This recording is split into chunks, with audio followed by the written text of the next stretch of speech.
хамгийн сайн сургуульд явуулаад хамгийн сайхан дамжаанд явуулаад тий хамаг юмыг бэлдэж өгөөл тий анхаарал сарниж байгаа хүн чинь өнөөдөр аливаа нэг юмыг тогтоож мэдэрч чадах уу? ар гэртээ таарахгүй, өр хүүхдүүдтэйгээ таарахгүй. Ийм юмнуудыг хийгээд ирнэ л гэдэг чинь Сэтгцийн эмгэг гэж өөр зүйл байдаг юм байна. хүүхэд анхаарлаас гарахаараа л Бүгд мэдээж одоо ингээд сэтгэл зүйчээс эсвэл сэтгцийн эмчээс зөвлөгөө аваад авах боломж байхгүй болсон. бусдыг одоо ямар нэгэн байдлаар эвгүй байдал, өөрийгөө эвгүй байдалд оруулахын тулд Шинж тэмдгүүдийн зөв ялгаж даван тул гаргаа эзэмшихгүй байх юм бол эргээд энэ маань хүүхдтэйгээ ярилцах маань хаа байна? Нөө тоглох маань хаа байна?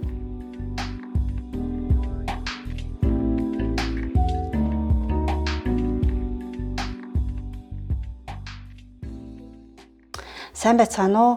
Насчин судал, насны эмгэг судлалын нийгэмлэг маань хүн амын эрүүл мэндийн боловсрол, соён гэгэрүүлэх, ухуулга нөлөөллийнхаа ажлыг бол хийж явуулж байна.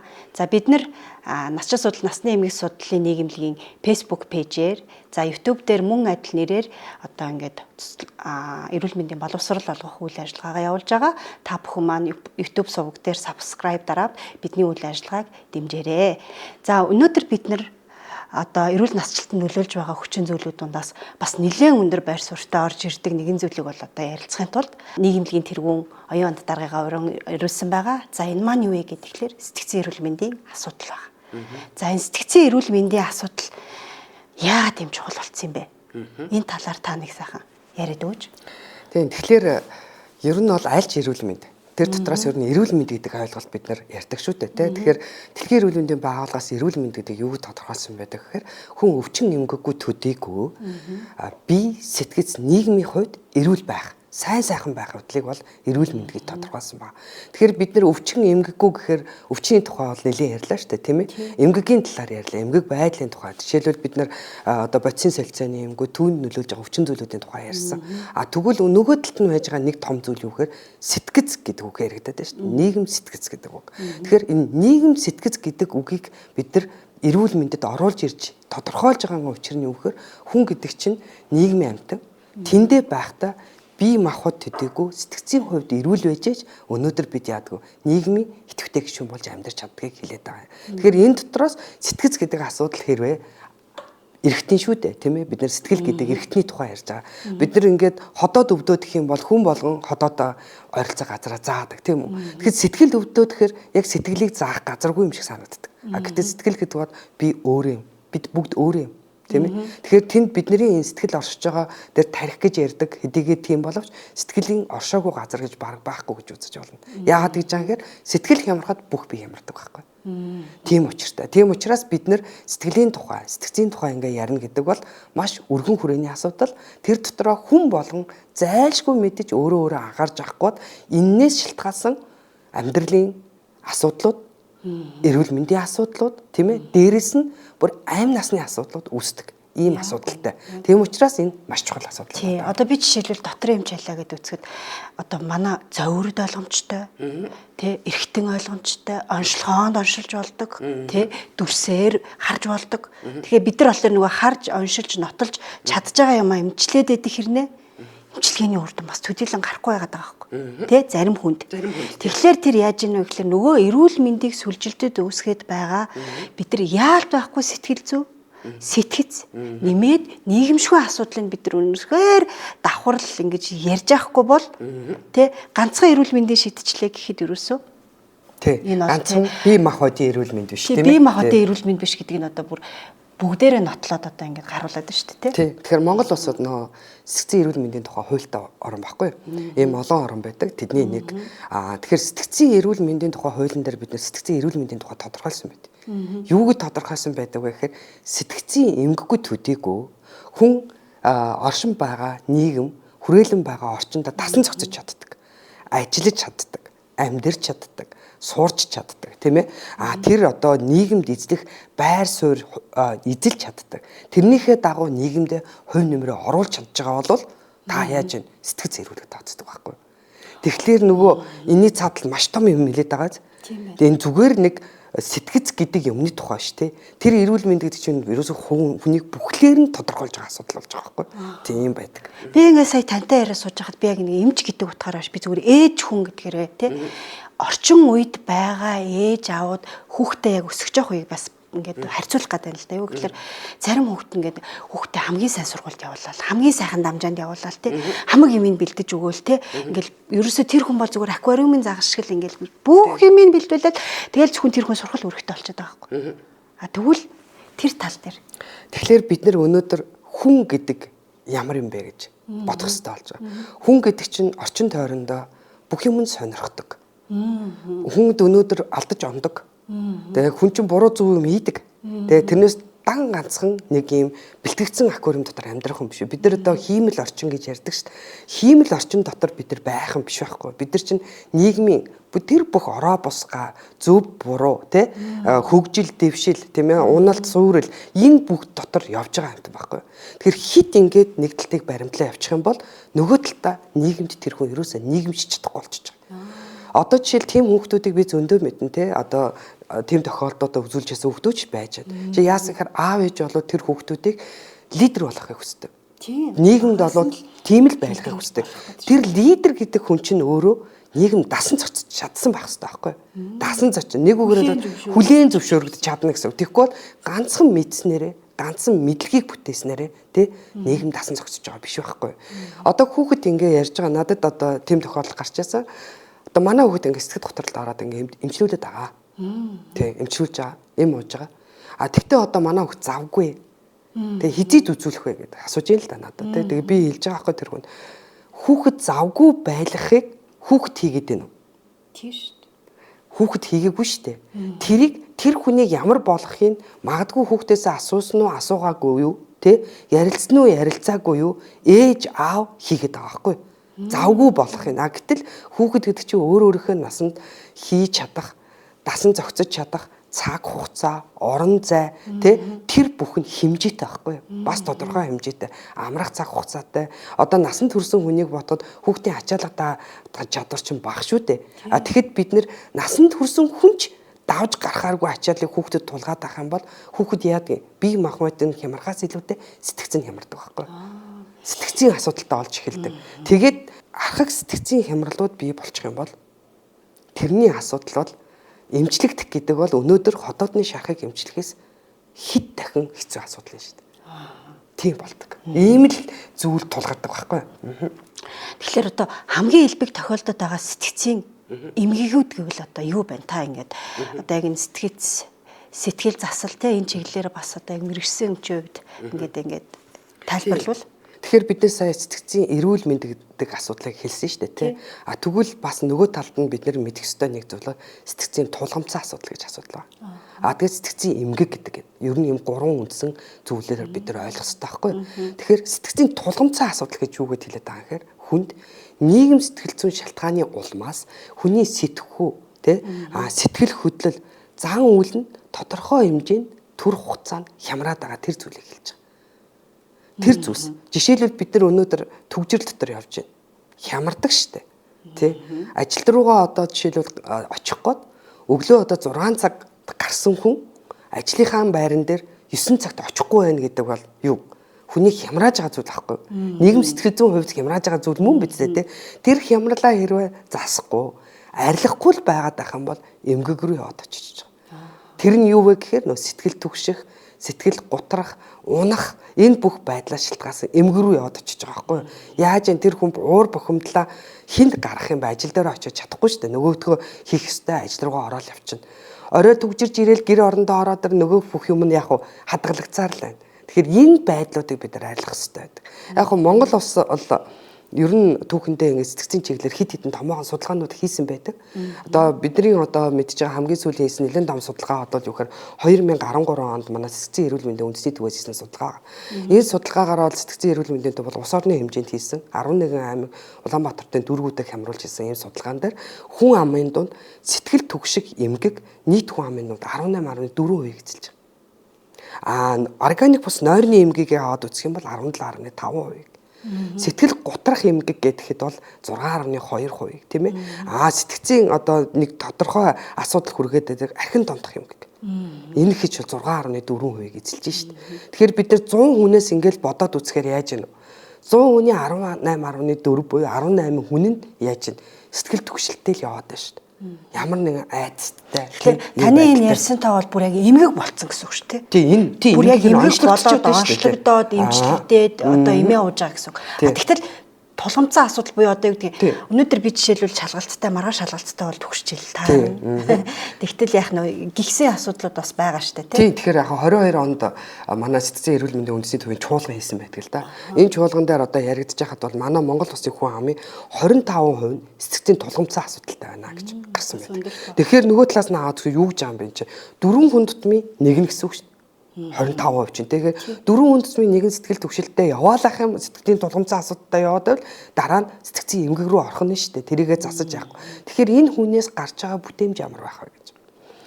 Би Сингапурт яг энэ насны сэтгцийн чиглэлээр сурч ирсэн. Яг ингээд сурж байх хавцад тэнд нэг ийм зүйлийг ажиглажсэн байхгүй. Юу гэжсэн гэхээр ингээд том компани ажилтан сэтгцийн эмчдэр зөвлөгөө авахад компаниас нь хүн дагаад ирдэг.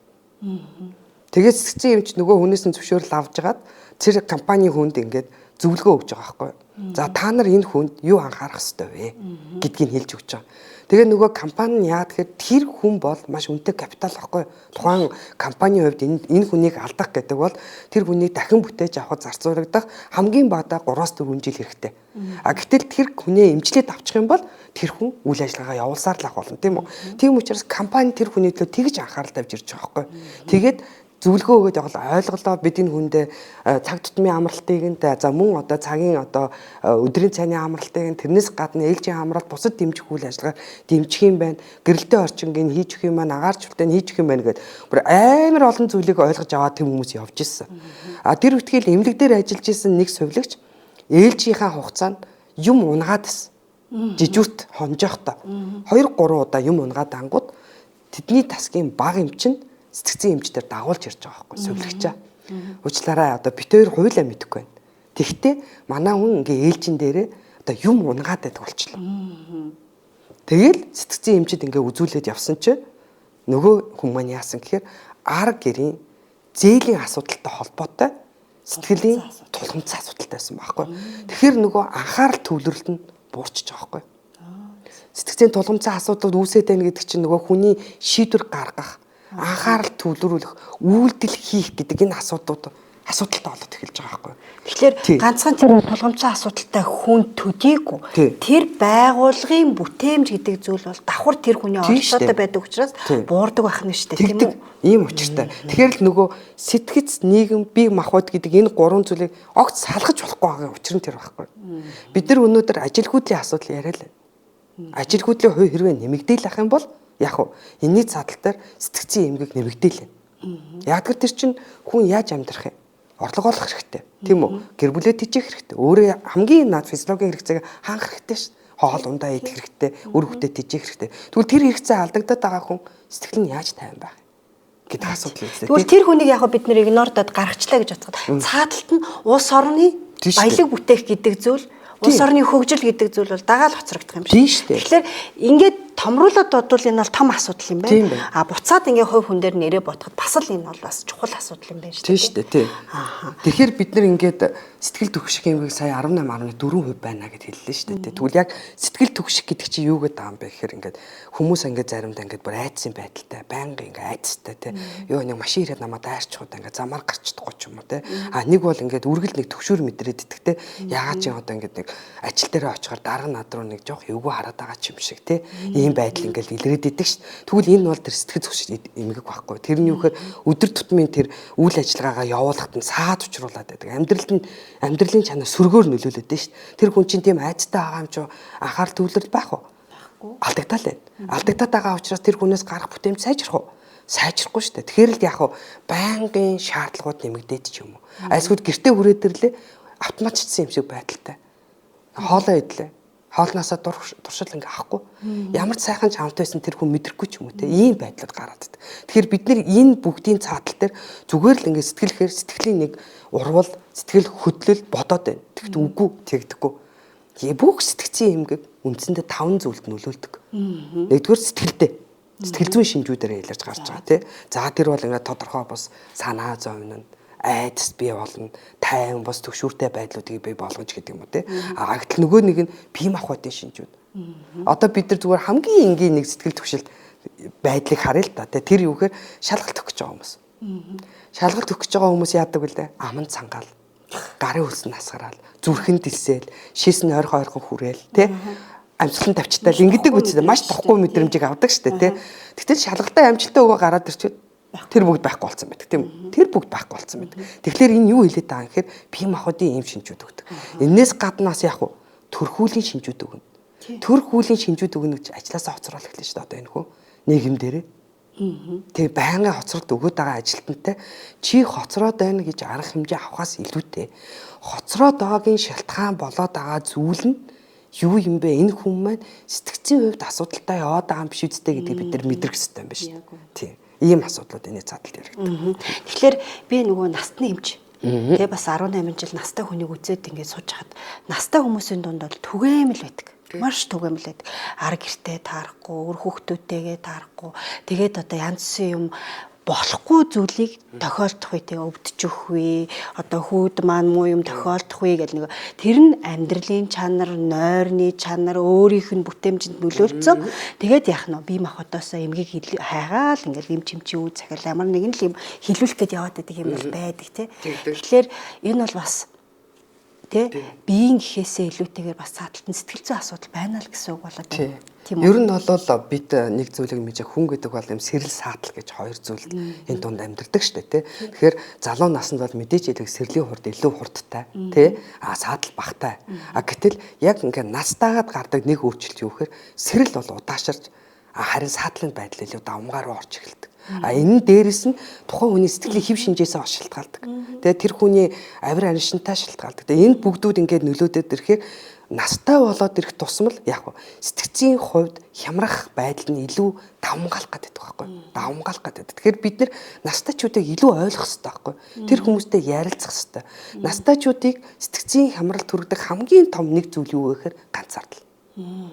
Ерөөсөө ганцаардаад эхэлдэг. Яа тэгэхээр бид нар чинь 45 наснаас эхлээл одоо ямар зүйл бий болж эхэлдэг вэ? Гэр бүл хүний хувьд цөөрч эхэлдэг байхгүй. Өмнө нь нөгөө том хүүхдүүдтэйгээ байж идэл хүүхдүүд бие дагаал гараал тий ингээл хэрэнгүүд нь хоосон үүр буюу тий гэр маань ингээд нөхнөр нөхөр гэдэг ийм байдал руу ороод ирж байна. За тэгжээтэл дундаж наслтай холбоотойгоор хин нэг нь яваад өгч байна. Тийм ээ дундаж наслаад манайх харьцангуй бусад орнууд богино штэ тий энэ дундаж настай холбоотой гэж хэлсэн зүгээр дундаж насны тоог бодож хэлж байгаа шүү. Тэрнээс биш шалтгаан нь өөр зүйлсүүд байгаа тий. За ингээд хүн ганцаараа болно. Бидний манай монголчуудын одоо бусад хүмүүсээс ялгаатай нэг зүйл бусдын төлөө өөрийгөө бас их зөөлж амьдардаг хүмүүс. Одоо үр хүүхдтэйгээ хайрлах, үр хүүхдтэйгээ тэжээх, үр хүүхдтэй тусдын болох гэдэг утгаараа бүх ээжүүд, бүх аавууд өөрсдийгөө орхидог байхгүй. Ингээд нөгөө орхио явж исэн хүн одоо ганцаардал руу хүрээд ирж шít. Одоо сэтгэц ямар байх вэ? Гэдэг асуудал гарч ирж байгаа байхгүй. Тэгэхээр нийгэмд одоо хамгийн элбэг байдаг бас нэг эмгэг чинь юу вэ? Готрал. Тэгэхээр тэрийг хүргэдэг нөхцөл байдалд хүргэдэг нэг зүйлийг бид нар ярихгүйгээр өрөөсөө өнгөрч болохгүй. Тэр бол стресс аахгүй. Стресс гэдэг зүйлийг бид нар эхлээд сайн ойлгож мэдчихэж энэ байдлыг засаж чадах юм бол бид нар түгших, айдас, гутрах гэдэг энэ зүйлсүүд сэтгцийн одоо стрессийн шалтгаанд эмгэгүүд үүсгэхээс хамгаална. Нойр гүдэл гэх. Тэгээ хүмүүс хэлдэг шүү дээ. Би унтаад сэтгэл ханахгүй маа. Тэр унтах цаг нь бол их байсан биш үү? Гэтэл зарим хүмүүс өө би 3 цаг унтчиход л болдъё. Ямар ч асуудал байхгүй шүү дээ. Тэгвэл нөгөө нойр чинь 6-аас 8 цаг хүртэл байх ёстой шүү дээ, тийм үү? Тэгвэл тэр хүн яад 3 цаг унтаж байгаа мөртлөө нойрны хямралд орохгүй. Тэгэхээр тэр чанар гэдэг юмтайгаа холбоотой байхгүй. Нойрны эмгэг жишээлээд аваад үзэх. Тэгэхээр бид нар энэ олон асуудлуудыг ингээл ярихаар бүгдөө юу байх нь? Энэ бол сэтгэлийн асуудал. Энэ бол сэтгцийн эрүүл мэндийн асуудал байна шүү дээ. Ийм болж хувирдаг. Тэгэхээр стресс гэдэг зүйлийг бид нар маш сайн ойлгох хэрэгтэй байдаг. Гэхдээ ер нь яг нөгөө багшийнхаа хичээлээр санаж л та стресс гэдэг чи одоо бид нар стрессээс ангид байх боломжгүй. Тий. Тэгээ ер нь бол стресс чи бас төрөлтэй байд юм шүү мө. Жишээлбэл одоо бид нар баярлаж болно. Тий. Энэ бол одоо ямар стресс вэ? Тэгэхээр ер нь бол стресс гэдэг юм юу юм бэ гэхээр энэ бол тасан зохицохоор бол. Энэ бол байдаг зүйл байхгүй юу? Гэхдээ ямар нэгэн стрессор буюу хүчин зүйлээр сэдрэгддэг. Тэр хүчин зүйл нь эергүү, сөргүү гэдгээс шалтгаалаад таны хэлж байгаа эерэг болон сөрөг стрессийн одоо шинжүүд илэрдэг байхгүй юу те. Тэгэхээр одоо бид нар баярлах, баясах, баахтах тийм ээ. Энэ хөөрөх, энэ бүх юм чинь бол эрг штэ. Энэ бол байж л ах хэвээр зүйл. Тэгэхээр альва нэг юмд яадаг вэхээр химжээ гэж зүйл байдаг байхгүй юу? Химжээ. Химжээнээс хитрхээр л юу болоод байна? Эмгэг рүү яваад чиж байгаа байхгүй юу? Жишээлбэл сөрөг зарим зүйлс ч гэсэн хүнийг яадаг вэ? Тэрийг даван туулаа гарах юм бол хүн эргээгээд тасан цоцож альва юмыг даван тулах сэтгэлийн хаттай болчихдог байхгүй юу? Жишээлбэл нэг жижиг одоо ослын дараа хальтраа дунлаа гэж бодъё л да бид нар. Хальтарч унаад нэг зөөлөн эдийг гэмтэл авч. Одоо тэр хүн яах вэ гэхээр хальтрах гэдгийн дараа ийм юм болдог, энийг даван туулах чадвартай болж хувирж байгаа байхгүй нэг талдаа. А нөгөө талдаа гэтэл хальтраад ясаа хөвөлчлаа гэж бодъё л да. Тэгэх юм бол бүр том эмгэг болж хувирж байна. Бид нар ясыг бороолуулах тухай яриад байгаа бол цаатал нь тэр хүн тэрнээс шалтгаалсан сэтгцийн хямралын тухай бас бодох хэрэгтэй байхгүй. Яг тэр хүн юу алдаж байгаа вэ? Цаг хугацаагаа алдаж байгаа. Ажил хийх боломжоо алдаж байгаа. Цалин хөлсөө алдаж байгаа тийм. Энийн харилцаагаар нийгмийн харилцаагаа алдаж байгаа байхгүй. Хөл хугараад гэртээ хэвсэн хүн нийгмийн харилцаанд зөвхөн одоо сошиал системээр л орно гэхээс биш амьд харилцаанд орж чадахгүй шүү дээ. Явж чадахгүй байгаа юм чинь тийм ээ гэдэг ийм асуудалд ордог. Тэгэхээр энийг бид нар бодож байгаа шүү дээ. Стресс гэдэг зүйлийг ингээ ярихаар хугацаагаар болол илэрхийлдэг. Богино хугацааны, урт хугацааны гэж байдаг. Одоо богино хугацааны хямралуудад тодорхой нэг стресс төртөөд тэнийг даван туулж байгаа энэ асуудал богино хугацаанд явагдаж байна. Тэр нь бол одоо нэг өдрөөс юм уу хэд хоногийн туршид үргэлжиж жагаад хэвийн байдалд орчиж байгаа зүйл аахгүй. А гэтэл урт хугацааны стрессүүд яадаг вэ гэхээр нөгөө стрессийн шинж тэмдгүүд дээ шүү дээ би түрүү хэлсэн. Бүр бүтэн 5 одоо зүйлээр илэрхийлэгдэг, төрөл зүйлээр илэрхийлэгдэг тэр шинж тэмдгүүд арилахгүй яваал. Удаан хугацаанд яваад байна. Тэрийгээ ингэж нээхгүй, тэрийгээ ингэж хүмүүстэй одоо тайлахыг арга магаа мэдэхгүй ингээл яваад байх юм бол яадаг вэ гэхээр тэр хүн нөгөө шалтгаанууд чинь хүний зан үйлд нөлөөлнө, тийм ээ? Төрх үйлд нөлөөлнө, авир анишинд нөлөөлнө. Ингээд яаж яана вэ? Стрессийн шалтгаанд эмгэгүүдийг үүсгэдэг байхгүй тий? Ийм асуудал болж хувирдаг. За энэ стрессийн эмгэгүүдийн үед тэгвэл ямар шинж тэмдгүүд илэрдэг юм бэ? Тийм тэгэхээр стресс гэдэг зүйлийг хүн бодохдоо нэг уурладаг, бухимддаг те ингээл ирэхээр стресстэй байна гэж бид нар ярьдаг штэ те. Тэгтэл стресс бол бүхэл бүтэн 5 үндсэн шинж тэмдгээр илэрдэг байхгүй. За нэгдүгээрх нь бол бие махбодын шинж тэмдгүүд. За одоо зүрх судас нь одоо хямраад даралт ихсдэг. Зүрх нь одоо хит одоо хурдан цохилдог. За ингээд булчны чангаралтай болдог. Хоолны дур хүсэл нь буурдаг. Зарим нэг хүмүүс стресс би стресстэйгээр айгүй иддэг юм аа. Гэт иддэг. Зарим нь болохоор үгүй хоол идэхгүй болчдөг. Тэ нойрон доо мууддаг. Гих зэрэг шинжүүд илэрж байгаа. Энэ бол бие махбодын шинжүүд. Зарим хүмүүс бүр ингээд шис задгаараад байна гэж хэлдэг шүү. Тийм ийм байдалд ордог. За тэгвэл хоёр дахь нэг одоо шинжүүд нь юу гэвэл сэтгэл хөдлөлийн шинжүүд. Тэ тэр хүн болгоод яаж яах гэхээр нэг юм түгшсэн байдалтай, ууралсан байдалтай, бохимдсан байдалтай, тийм ээ? Ийм байгаад байгаа байдал. Энийг бид нэр юу гэж харах нь стрессийн шинжүүд илэрж байна. Заримдаа хүмүүс нэг амархан уйлаад идэг шүү. Тэгэл юм л бол гомдчихдаг тий. Бүгдээрээ бүргээ манай эн чинь ингэж идэх болцсон. Уг нь гайгүйсэн штэ гэж ингэж ярьдаг. Тийм үү? А нэг бол ингээд өөрийгөө ингээд уйдгартай байдалтай байна гэд. Зарим одоо сүүлийн үеийн залуучууд эмороод гэж ярьдаг болцсон билээ штэ тий. Тэг эн чинь юу хэлээд байгаа нэ сэтгэл хөдлөлийн илэрлийг л илэрхийлээд байгаа байхгүй. А тэгвэл 3 дахь нэг зүйл нь нийгмийн илэрлэл гэдэг. Тэр хүн өнөөдөр ажилдаа хоцроод байна. Ажлаа таслаад байна тийм ээ хүүхэд хичээлдээ явах дурггүй байна энэ байдал чи юу хэлээд байгаа тэр нийгмийн илэрлийг илэрхийлээд байгаа байхгүй тэгэхээр бид нар яг энэ шинжин дээр юу анхаарах хэвтэй хамт олон маш их юм анхаарах хэвтэй гэсэн үг байхгүй нөгөө гэр орон анхаарах хэвтэй ээж авууд анхаарах хэвтэй гэсэн үг тийм за тэгэхээр таны мэдхүйн чадрын хувьд алдагдлаа гараад ирдэг тэгэхээр яг хөөхөр анхаарал сарна анхаарал сарниж байгаа хүн чинь өнөөдөр аливаа нэг юмыг тогтоож мэдэрч чадах уу? Хүүхд багш нар ингээд хүүхдүүдийн эцгийн хуралдаар хэлдэг ш. Танаа хүүхдээрээс анхаарал нь тогтохгүй байна. Гэт байнга ерөөсөө ингээд байна. Их хөдөлгөөнтэй болоод байна. Эдгээр гэл ингээд хэлээд байна да. Эдний чинь цаатлал нь таны мэдхүй илэрлэгт мартамхаа болдог. Одоо хүүхдүүд ингээд ээж би пүзэ мартчих. Тэгтэл утсаа яасан мэдэхгүй. Хаан тавьснаас харахгүй байна. Ингээд байгаа энэний цааталт юу хэлээд байна? Тэр таны мэдхүйн хувьд чинь тэр илэрлүүд шинж тэмдгүүд гараад байгаа юм байна гэсэн үг болж байгаа. За тэгээд дараа нь төрхүүлэр илэрлүүд гарч эхэлдэг те. Энд яах вэ гэхээр хүмүүс хин нэгэнд одоо жоохон бухимдахаараа төрөмгөө байдал гаргах, цохиод авах, нэг бол зодтолтох, хэрэлдэх те. Тэр битгий ямар нэг юм одоо бодсон донтох Тэ хит хэтрүүлэн одоо арх дарс хэрэглэх гэл ийм шинжүүд гараад эхэлж байгаа байхгүй. Тэгэхээр стрессийг таньж мэдэх боломжтой газ маш их олон шинжүүд илэрдэг юм биш үү? Тэгэхээр бид нар өөрийгөө тэ эсвэл гэр орон нь эсвэл хамт олон найз нөхд нь бол маш сайн анзаарах хэрэгтэй. Хүн ер нь өөрийгөө сонсож явах хэрэгтэй байхгүй. Өөрийгөө анхаарч явах хэрэгтэй. Тэгээ бид нэр одоо яах чаргагүй бүр ингээ хоол идэхэд хотоодон дээр мошкод өвдөхөөр хотоод өвдөд байна гэж мэддэг мөртлөө анхаарал нь тогтож өгөхгүй тий альва юмд ингээд санаачраад ингээд эхлээд хаад сэтгэл минь өвдөд байна л гэдгийг мэдэх хэрэгтэй байхгүй сэтгэл минь өвдөд байгаа юм биш шүү энэ нэг юм хилээд дээ шүү надаа гэдэг мэдэх хэрэгтэй байна тий таны ингээ ярианаас сонсож байхад энэ стресс юмуд бол маш их тахалцтай байх боломжтой юм шиг байна үнэхээр тархалцтай байт юм. Тий. Стрессийн талаар бол маш олон судалгаанууд хийгдсэн байдаг л та. Дэлхийн улс орнуудаар 2019 онд нэг хийсэн судалгаа байдаг. Тэр нь юу гэхээр за өчигдөр тий та стресс үүссэн үү гэдэг энэ судалгааг авахад нийт хамрагдсан улс орнд бүгд 50-аас дээш хувиар хариулсан байдаг байхгүй. Хүмүүс нь тэр судалгаанд оролцсон хүмүүс.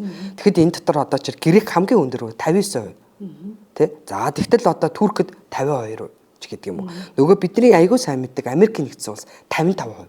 Тэгэхээр энэ юу хэлээд вэ? Хоёр хүн дутмын нэг нь л стресст бол өтөд байдаг юм аа гэдгийг ингээ хариулсан байж байгаа. За тэгтэл Америкийн нэгдсэн улсад хийсэн судалгаанаар юу гэж үзсэн байдаг вэ гэхээр өнгөрсөн жилийн туршид танд стресс төрсэн тийм зүйл тохиолдож байв гэхэд 5 хүн дутмын нэг нь тохиолдсон гэж хариулсан байдаг байхгүй. Удаан хугацаанд. Тий, удаан хугацаандаа гэдэг ингээд авахад чи бүр эмгэг болно гэсэн үг тийм шүү дээ. Тэгсэн үг байхгүй. Тэгээ манай орны хувьд ингээд аваад үзэхээр юу гэж үзэж байна гэхээр цэцэрлэгийн багш нарын дунд хийснэг судалгаа байдаг байхгүй. Тэгэхээр цэцэрлэгийн багш нар дотор ингээд стрессийн одоо шинжүүд илэрж гэнэ үү, ямар шинжүүд илэрж гэнэ үү гэдэг энийг ингээд аваад үзсэн чи тэдний одоо өөрсдийнх нь одоо нийгэмд гаргаж байгаа, төр хүлдэ гаргаж байгаа нэг зүйл нь 10 хүн тутмынх нь 7 гэр бүлтэй цаг гаргаж чадахгүй гэж хэлсэн байна. Тэр чи яаж яах вэ гэхээр нөгөө нийгмийн харилцааны хувьд өөр байдал илэрхийлэгдээд байна гэсэн үг шүү дээ. 5 хүн тутмын 4 нь юу гэжсэн бэ? Тодорхой түвшний сэтгцийн хямрал стресстэй байна гэж хариулсан байгаа байхгүй. Тэгэхээр бид нар юу хэлж ийм гэхээр 5 хүний 4 нь хариулсан биз дээ энэ судалгаан дээр. Тэгтэл залуучуудын дунд одоо ингээд аваад утсан түгээмэл илэрдэг стрессийн шинжүүдээр нь ингээд аваад утсад хүмүүс юу гэж хэлж байна вэ гэхээр ер нь эцэд туйлдж ядарч байна, уурлаж бачимдж байна, ирээдүйдээ санаа зовж байна гэсэн энэ шинжүүдээр бол их өндөр хувиар хариулсан байдаг. Тэгэхээр ирээдүйдээ санаа зовж байгаа гэхэд бараг залуучуудын 80 орчим хувьд хариулсан баг жишээ тий. Гэх мэт. Тэгэхээр энэ байдлууд маань юу хэлээд байгаа гэхээр хүмүүсийг стресст өртдөг. Стресс гэдэг бол элбэг тохиолддог тий. Тэгээд энийг бол даван туулах зайлшгүй шаардлагатай болтгоо л гэдэг. Таны ярианаас ингээ бодоод тахад бид нар энэ эрүүл мэндийн боловсрол стрессээ таних хэрхэн даван туулах вэ гэдгийг энэ одоо дунд анги хангуудаас орноор юм байна тийм. Тэгэхгүй бол одоо стрессгүй байхаар гаргалах шүү дээ өнөөдрийн нийгэмд. Тийм тэгэхээр бид нар зөв тайлах аргыг бас эзэмшүүлнэ гэдэг бол аюу том арга байна. Тэгвэл бүгд мэдээж одоо ингээ сэтгэл зүйчээс эсвэл сэтгцэн эмчээс зөвлөгөө аваад авах боломж байхгүй болсон. Тийм үед тэгвэл хүн юу анхаарах хэвтэй. Ер нь бол бид нар энэ сэтгэл зүйн асуудал, сэтгцийн эрүүл мэндийн асуудал гэдэг зүйл дээр бас нэг хоёр зүйлийг мэдчих хэрэгтэй байдаг л да. Сэтгэл зүйч, сэтгэл засалч гэж яриад байдаг тийм ээ. Тэгэхээр сэтгэл зүйч гэдгийг өнөөдөр Монгол улсад бол бас нэлээд олон юунууд их сургууль, ихтэй сургуулиуд бэлтгэж байна. Тэгээ энэ хүмүүс маань боловсролын шумаар бэлтгэгдээд одоо ерөнхий боловсролын сургуулиудад ажиллаж эхэллээ тий. Энийг бол манай эрүүл мэндийн яам, боловсролын яам хоёр хамтраад энэ эрүүл мэндийн боловсролыг олох хэрэгтэй. Манай эрүүл мэндийн хичээл орох хэрэгтэй байна. Сургууль болгон сэтгэл зүйчтэй байх хэрэгтэй байна. Одоо хоол зүйчийн асуудал яригадаад хоол зүйчтэй болж байгаа шүү дээ бас тий. Тэгэхээр энэ мэн юу хэлээд байгаа вэ? Бааз зулгаас нь бид нэр тэр стрессийг даван туулах чадварыг эзэмшүүлж чадахгүй бол нэгэнд архагшаад ирсэн стресс, нэгэнд сэтгцийн эмгэг болоод ирэх юм бол бидний хөдөлмөрөх насны хүмүүс чинь ямар капитал болж хувирах юм бэ? Ямар хүмүүс болж хувирах юм бэ гэдэг асуудал гарч ирэх гэдэг шүү дээ, тий. Тэгтэл манай улс чинь өөрөө дундаж наслын одоо медианаар нь аваад насны дунд чинь 34 шүү дээ, тий. Тэгээ хөдөлмөрийн насны хүмүүс маань хэд вүлээ? Дандаа залуучууд. Тэгэхээр тэд нар маань өөрсдөө энэ стрессийн эмгэгтэй тий сэтгцийн асуудал, тулгамцсан асуудал өндөртэй байгаад байгаа юм бол бидний улс орны хөгжилд шууд нөлөөлнө л гэсэн үг шүү дээ. Тэгэхээр бид нар таны яг хэлдэг үнэн баггүй. Бүх хүн сэтгэл засалж сэтгэл зүйчдэр очиод байгаа боломжгүй. Тэгвэл хүн болгон өөртөө яасан багс тэгэхээр сэтгцийг даван туулах аргыг өөрөө таньж мэдэж олж эзэмссэн багс. Тэгэхээр сэтгцийг даван туулахын тулд яадаг юм гэхээр тэр бие махбод стресс гэдэг бол ер нь бие махбод чангарна ямар нэгэн дарамтанд орно гэсэн англи үгнээс орчуулагдсан үг шүү дээ. Тэр стрессийн гормонууд чинь булчин ингээд чангардаг. Манай багш бол бүр юу гэж хэлдэг гэсэн хэрэг ингээд ирчилсэн олс шиг гэж бүр хэлдэг байсан. олсыг ингээ ирчлээд авах юм бол тэр болоод ингээд юу ч зүсэд гарах тийм эрчтэй хутах шиг болдог байхгүй. Тэгэхээр бид өөрсдөө ингээ чангаруулсан, дарамтлуулсан байдалд бариад яваад байна гэсэн. Тэгэхээр тэрийгээс тайлахын тулд яах ёстой юм бэ? Хүн болгоны нэг аргыг олцсон байдаг шүү дээ, тий. За жишээлбэл хин нэгэнтэй сайхан тэр зовоож байгаа асуудлын тухай ярилцах хэрэгтэй. Яг үнэ. Ингэж ярилцахад манайхны нэг буруу юм хийдэг. Тэрийг нь заавал хэлэх хэрэгтэй байдаг. Тэр юу гэхээр баарнд очиж ярилцъя гэж ярилцдаг. Тэгэл архитай холбогдчихлоороо яадаг вэ? Архины нөлөөллийн сэтгэл хөөрөлд автсан үедээ стрессээ тайлж байгаа юм шиг боловч эргээгээд архины нөлөөлөл гараад буураад маргааш нь жоохон тэр архины одоо шатлалтын баг зэрэг ч гэсэн байж шинжийн ингээд илүү стрессддэг байхгүй юу? Тийм учраас ерөөс архитай холбож болохгүй. Энийг бордоо хүн болгонд хэлэх зүйл байгаа. Тэгвэл та сайхан итгэдэг найз нөхдөдтэй бол ярилцаа. Энэ бол нэг арга байх нэ. За дараах нь агаар салхинд алхах нь. Гэхдээ тэгээ хүчил төрөгчийг агаад алхаснараа яаж стресс тайлгаж байгаа юм бэ? Нөгөө медиаторууд нөгөө зочроогоод байгаа стрессээр үүссэн тэр нөгөө трансмиттерүүд чинь булчинд очиж суудсан байгаа шүү дээ, тий. Тэд нар чинь булчингийн үйл ажиллагаагаар задраад гараад орчин бидний чангарал буурж байгаа. Ингэснээрээ стресс тайлгдчих. За хөгжим сонсох хэрэгтэй. Хүмүүс хоббитэй зүйлээ хийхээр ажилтайгаа холбоотой хобби илүү бодоод идэх байхгүй. Тэгэхээр үгүй. Бүр ажилтай холбоогүй хобби бодох хэрэгтэй. Шал өөр гэсэн. Тэгэх юм бол та тэр хоббитэй зүйлээ хийх юм бол яаж илүү одоо өөрийгөө стрессээ гаргаж чадна. За тэгээ сайхан дасгал хөдөлгөөн хийхтэй, амьсгалын дасгал хийх хэрэгтэй. Өдөртөө хийх ажлаа зөв төлөвлөх хэрэгтэй. Бид юмаа төлөвлөд очих юм бол тэрэндээ хүрсэн хүрээгүүгээрээ хэмжигдэнэ. Харин баахан сэтгэлийн зовнил бүхэн зүйлийг толгойдоо хийж аваад явж очиод алинд нь ч хүрэхгүй байх юм бол ингээл зовоод эхэлж байгаа байхгүй. Тийм учраас тодорхой төлөвлөдөг байх хэрэгтэй. Бясалгал хийдэг байх хэрэгтэй. Бясалгал гэдэг бол яаж вэ? Стрессийг даван туулдаг бас нэг арга.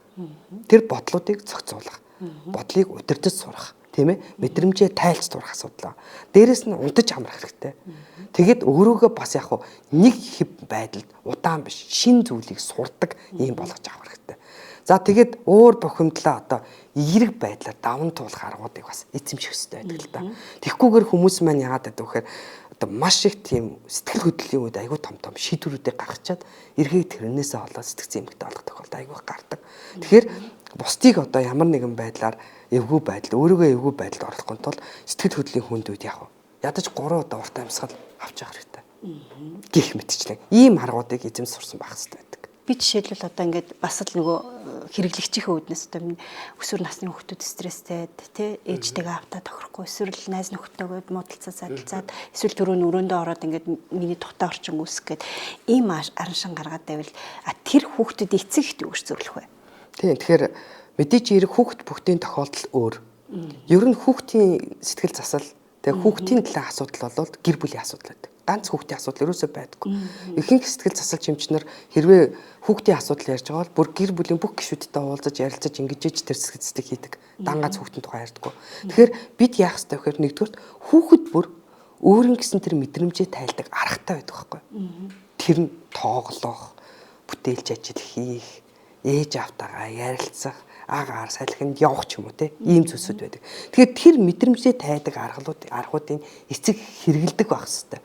Тэгэхэд одоогийн ингээ эцэгүүдийн дунд байж байгаа нэг хөвшмөл байдал ямар харагдаж байна гэхээр хичээлээс ирлээ. Хувцас ойл цаагаа уу. За даалгавраа. Даалгавраа хийд дуслаа. За одоо 1 цаг 30 минут утсаа үз. Ингээд л нөгөө бүх амьдралын хугацаа дуусаад одоо яавал да унт. Нөгөө амьд харилцаа хаа байна. Хүүхдтэйгээ ярилцах маань хаа байна. Нөгөө тоглох маань хаа байна. Аль нь ч байхгүй болчиход байна шүү дээ. Хүүхэд гэдэг чинь тоглох хэрэгтэй шүү дээ. Бас тодорхой хугацаанд те энэ асуудал. Гэр бүлтэй нь ойр байх гэдэг асуудал байна. За нэг үеийг бодох юм бол бидний амьдралын нөхцөл байдал бас харьцангуй дээшилж байгаа учраас хүмүүс ингээд 1-2 өрөөнд хуваагдаж амьдардаг болоод байна шүү дээ. Хүүхдүүдэд одоо өөрийн гэсэн өрөөтэй бий болж эхэлж байна тийм ээ. Өрөөтөөч байна зарим газар. Тэгэхээр энэ маань юу хэлээд байгаа юм? Ойр дотны харилцааг багасгаад байна. Хүүхдүүдийн дунд одоо хүмүүс амны дунд ярьдаг инээтэй онигоо байдаг шүү дээ тийм ээ. Гэрэл унтраад гэрийнхэн бүгдөө бөөгнөс суусан баа. Тэгэнгүүтээ энэ манай гэрийнхэн ч их сайхан хүмүүс байт юм биш тэгээд хүүхдийн ярьсан онигоо байдаг тийм үү. Тэгээ энэ юу хэлээд байна вэ? Гэр бүлийн ойр харилцаа байхгүй байна гэсэн. Хоёрдугаарт нь гэртээ байх үед нь хэвсэн хуваараар нь байлгах сурах хэрэгтэй. Өөрт нь одоо тэр таарсан үйл ажиллагааг хийх хэрэгтэй. Хит бүх юм. За чи яах юм бэ? Чи одоо тэр юугаал хий. Хичээлэл хий. А гэтэл хүүхд чи яах вэ? Аяг шанаа угаах хэрэгтэй. гэр орноо шүүрдэх хэрэгтэй. Одоо 12, 13 наснд хүрээд ирж байгаа бол та нар хоол унд хийлгэх хэрэгтэй. Тийм ээ? Тэр төмсийг арилгаж сурах хэрэгтэй. Сонгон ингэж ирчдэг. Ингэ сургах хэрэгтэй хамт. Ийм юмнуудыг хийгээд ирнэ л гэдэг чинь нөгөө дасан зохицолт явагдаад байгаа хгүй. Нийгэм шиг энэ байдалд ороод ирж байгаа. За тэгээд яг уу 0-оос одоо 3 насны хүүхэдтэй байх юм бол тэдний нүүрний хөдөлгөөн, дуу хоолой те илэрхийлж байгаа үг хэмнээс ажиглах хэрэгтэй ч гэдэг юм уу. За тэгээд хэрвээ хүүхд чинь одоо томроод ирж байгаа өсвөр насны хүүхэдтэй байгаадах юм бол дуртай зүйлүүдийг одоо хийх, хамтарч хийх, харилцан ярилцах, хамтдаа алхах ч гэдэг юм уу те ийм зүйлсүүдийг хийх хэрэгтэй шүү. Тэгээд хүүхэд бүрийг аягуулсан анхаарах хэрэгтэй. Хүүхэд анхаарлаас гарахаараа л хамгийн түрүүнд бий болдог юм бол сэтгцэн юм. За тэгэхээр өнөөдөр маш сайхан сэдвэр тий сэтгцэн эрүүл мэндийн сэдвэр одоо ингээд тантай ярилцлаа. За тэгээд үзэгчд маань бол одоо стрессийн талаар сэтгцэн эрүүл мэнд, сэтгцэн тулгымцсан асуудал, сэтгцэн эмгэг гэж өөр зүйл байдаг юм байна. За стресс бол биднэрт одоо 2 хүн тутмын нэгдэн. За удаан хугацааны стресс бол 5 хүн тутмын нэгдэн тохиолддог юм байна. Стрессээ бид нар зөв таньж, зөв одоо даван туулахаа шинж тэмдгүүдийн зөв ялгаж, даван туулах аргаа эзэмшихгүй байх юм бол эргээд энэ маань амьдралын чанар өвчин эмгэг үүсэх үндсэн нөхцөл болдго юм байна гэдгийг бол ерөнхийдөө ойлгож авсан байхаа. За ингээд одоо үзэгчтэй болон танд баярлалаа. Тэгээд яг эцэст нь нэг зүйлийг хэлэхэд та хэрвээ өөрөө сэтгцийн одоо тулгымцсан асуудлаа, стрессээ даван туулж чадахгүй байх юм бол сэтгэл засалч одоо сэтгцийн эмч нарт бас хандаарай гэж хэлэх байна.